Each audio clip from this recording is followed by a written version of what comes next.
Without further ado, let's get to my movie review of House of Spoils from 2024. House of Spoils is a film that attempts to blend the culinary world with supernatural horror, but ultimately struggles to find its footing in either genre. Directed and written by Bridget Savage Cole and Danielle Crudy, the movie follows an ambitious chef, played by Ariana DeBose, who leaves her prestigious job to open a restaurant in a remote, haunted estate. The premise is intriguing, promising a mix of kitchen chaos and ghostly encounters, but the execution leaves much to be desired. The film's setting, a creaky old mansion in the middle of nowhere, provides an atmospheric backdrop that could have been used to great effect.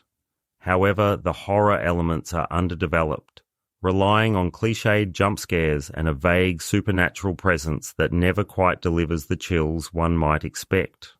The story hints at a deeper connection between the chef and the spirit of the estate's previous owner, but this thread is not explored enough to create a compelling narrative.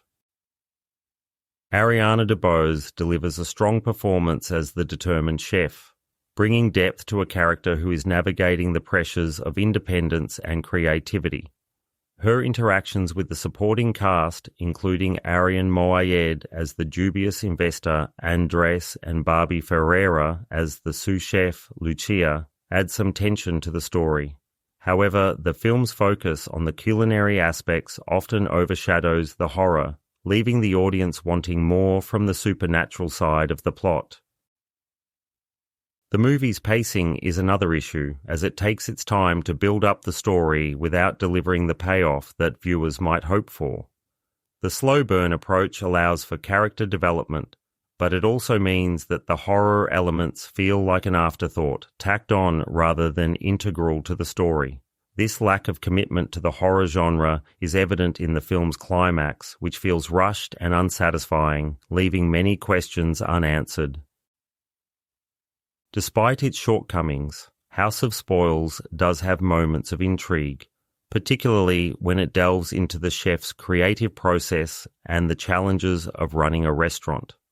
The film's exploration of the pressures faced by women in male-dominated industries is a commendable theme, though it is not fully realized within the context of the horror narrative.